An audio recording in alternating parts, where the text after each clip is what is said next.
It is the glory of God to conceal a matter. To search it out is the glory of kings. This is the Message to Kings podcast.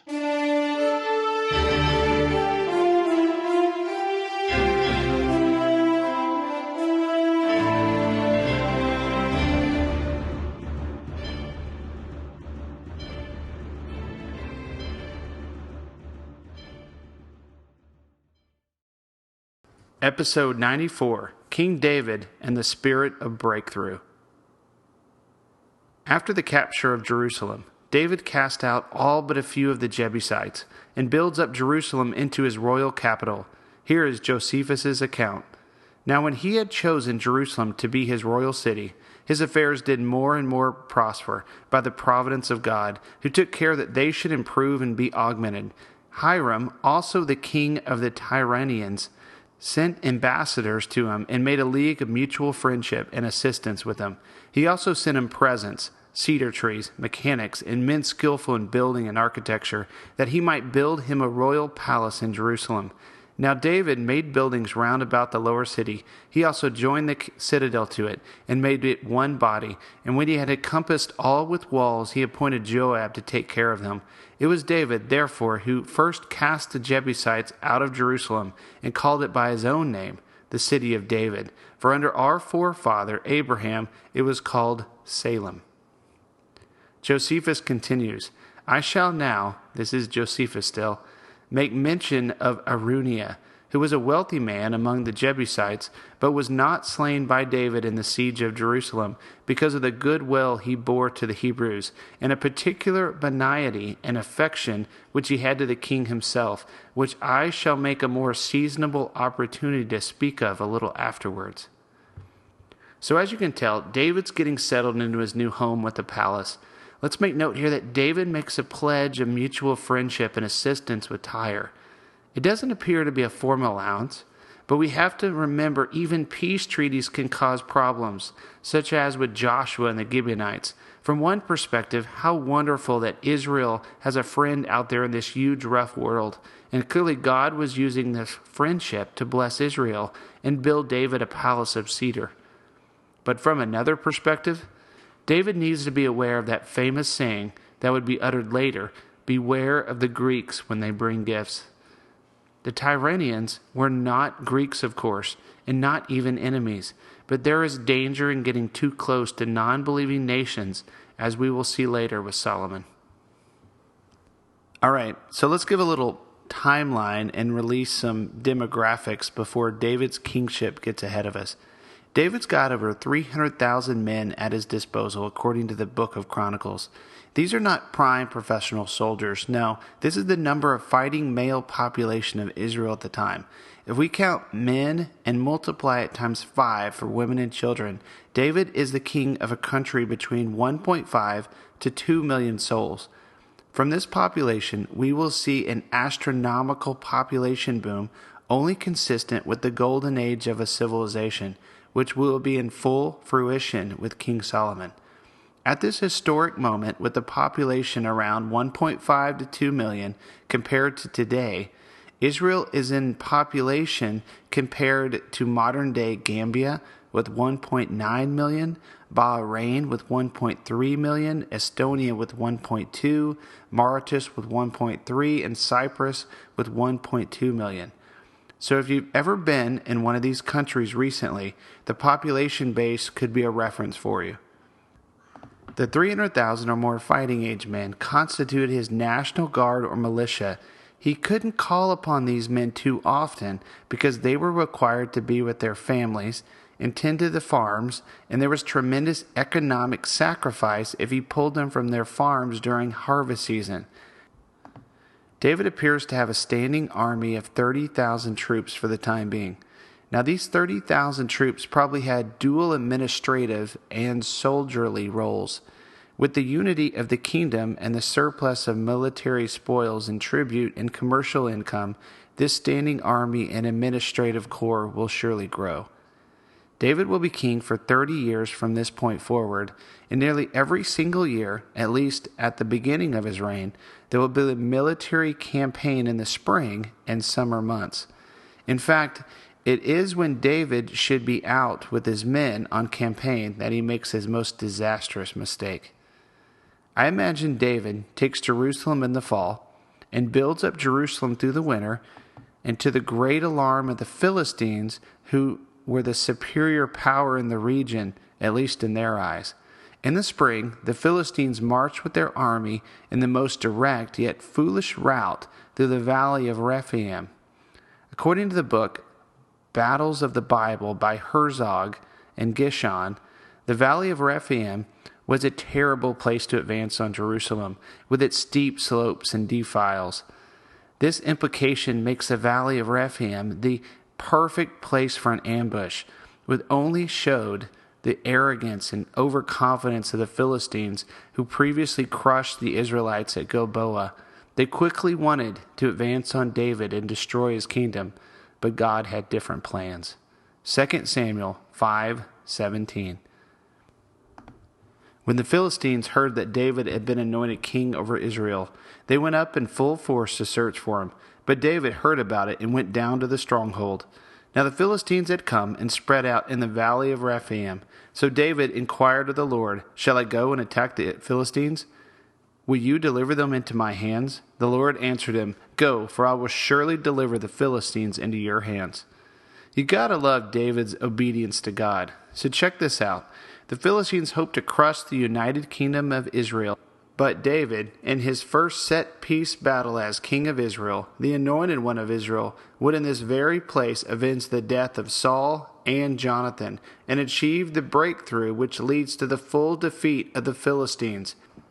2 Samuel 5:20. So David went to Baal Perazim, and there he defeated them. He said, "As waters break out, the Lord has broken out against my enemies before me." So that place was called Baal Perazim. The Philistines abandoned their idols there, and David and his men carried them off. So we've got a park here.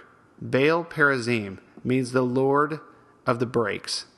There is so much significance to this. The implication here is the Lord of the breakthrough, like water through a dam. Physically, water always flows through the path of least resistance. I picture this battle as a front-on assault with David in the lead of the mighty men. Possibly the Philistines were light in their center, concerned about a flanking move in the horribly craggy terrain of Rephaim. Regardless, David's men went straight through them. It appears there is a supernatural element with David's beautiful faith and dependence upon God in battle. God went ahead of Israel's army and bound up the spiritual elements of the Philistines and caused a panic to hit them before David's army even attacked. With the spiritual battle won, David just routed the Philistines and captured their idols. This would have been monumental, like when the Philistines captured the Ark of the Covenant. The most valuable and priceless objects of the Philistines were captured that day on the field of battle. And make no mistake about it, David melted down these precious objects and didn't fail to learn the mistakes of history. None of the major Philistine idols survived that day, and with David's sole devotion to God, the dark spiritual power of the Philistines was broken on this very day. Josephus and the book of Chronicles confirm what David did after he hauled off the idols. 1 Chronicles 14:12. The Philistines had abandoned their gods there, and David gave orders to burn them in the fire. What Samson started, David achieved on this very day with a breakthrough over the Philistines. Full victory will come later. Our God is the Lord of the breakthrough. Isn't that appropriate? Consider the concept of a military breakthrough. It's not a complete military triumph, but a breakthrough that leads to the final victory. Need a comparison? Militarily, think of the Germans in World War II when the Panzers went through the Ardennes in 1940. They broke through the Allied lines and raced to the Atlantic Ocean, cutting off hundreds of thousands of Allied troops, and led to the fall of France. David led Israel's armies on a breakthrough, which crushed the spiritual power of his enemies and pushed them back to their homelands. At Baal Perazim, the Lord of the breakthrough gave David the breakthrough he needed to eventually completely defeat the Philistines. It appears this spring battle was followed up with a second attempt by the Philistines in the same year in the fall. 2 Samuel 5:22. Once more the Philistines came and spread out in the Valley of Rephaim. So David inquired of the Lord, and he answered, "Do not go straight up, but circle around behind them and attack them in front of the poplar trees. As soon as you hear the sound of marching in the tops of the poplar trees, move quickly, because they will mean the Lord has gone out in front of you to strike the Philistine army." So David did as the Lord commanded him, and he struck down the Philistines all the way from Gibeon to Gezer. I mean, what an awesome strategy, a flanking move through the forest of Rephaim. The Philistines probably never saw it coming. With their spiritual power broken, this second attempt, with probably more men, this time pulling from the Philistine home guard, was met with disaster. For even heavenly armies were ahead of David's army, for there was a sound of marching in the tops of the poplar trees. There's another aspect to the battle. These battles occurred in the same place, but God had a different strategy for each battle. Isn't God original? He never seems to do the same thing twice. It's never the same way. Consider it from this perspective. Has a move of God or the move of the Holy Spirit ever been the same? When we look through revival history and church history and moves of God, they always come in a different way. He's so original. In God's leading, He has infinite abilities and possibilities, and He always keeps us guessing. As much as we learn in wisdom and history and the ways of God, it should not be surprised that He answers prayers in the ways we never expect. So back to Baal Perazim. After this battle, David has military superiority over the Philistines. He pushed back their borders and established military bases further into Philistia. But the conflict is not over. The wars continue. For a little taste of the endless conflict, check out 2 Samuel 21:15.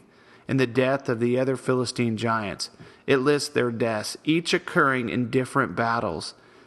But it is these two main battles that asserted David's superiority and authority over the Philistines.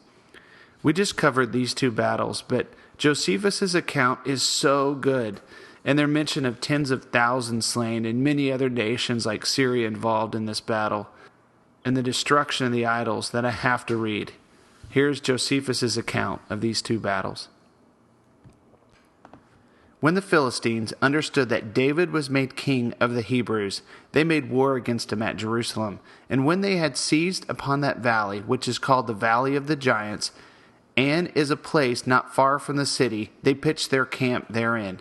But the king of the Jews, who never permitting himself to do anything without prophecy and the command of God, and without depending on him as security for the time to come, bade the high priest to foretell to him what was the will of God, and what would be the event of this battle. And when he foretold that he should gain the victory and the dominion, he led out his army against the Philistines. And when the battle was joined, he came himself behind, and fell upon the enemy all of a sudden, and slew some of them, and put the rest to flight.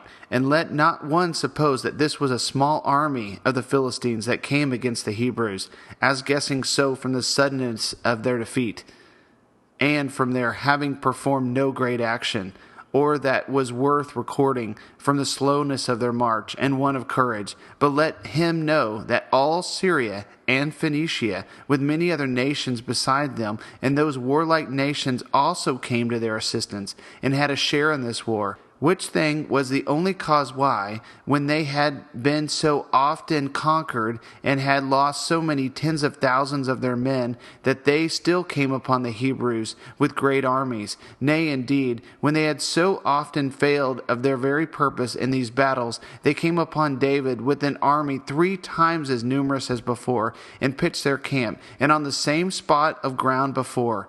The king of Israel therefore inquired of God again concerning the event of the battle, and the high priest prophesied to him that he should keep his army in the groves, called the groves of weeping, which were not far from the enemy camp, and that he should not move, nor begin to fight, till the trees of the grove should be in motion with the winds blowing. But as soon as these trees moved, and the time foretold to him by God was come, he should without delay go out to gain what was an already prepared and evident victory, for the several ranks of the enemy's army did not sustain him, but retreated at the first onset, whom he closely followed, and slew them as he went along, and pursued them to the city Gaza. And this he spoiled their camp, in which he found great riches, and destroyed their gods. Sometimes Josephus just nails it. David did nothing without prophecy. That's cool. And what about Syria already getting involved? Syria will also be referred to as the Arameans, and we will see later that the Arameans will give David one of his greatest foreign military scares. And I just love how it ends. He destroyed their gods. To conclude this episode of Message to Kings, we have to just say it again that our God is the Lord of the breakthrough. The battle at Baal Perazim is such a picture of freedom. It's not just a battle, it's a destruction of idols. Baal Perazim, where idols are burned in the fire. Turning this episode into a personal application. Do you have idols in your life? Do you feel like you've been a slave to sin? Do you feel imprisoned and helpless to the temptations of man? If so, you need a breakthrough. Put on your spiritual armor and walk out into the field of battle.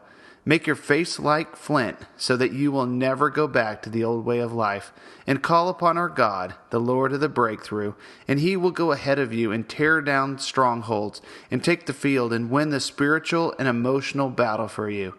Your role will be to advance against your idols, seize them, carry them away from dark empowerment, burn them in the fire, and destroy them forever. Sometimes we struggle too much and fail to recognize our battle is not against flesh and blood, but dark spiritual powers. When we are in need and when we can't seem to get free, put on your armor and face your enemy and march into battle and call upon the Lord of the breakthrough, and be like David, who refused all temptation of these idols. All the evils and voices of these idols could not deter him, for he burned them in the fire and destroyed them.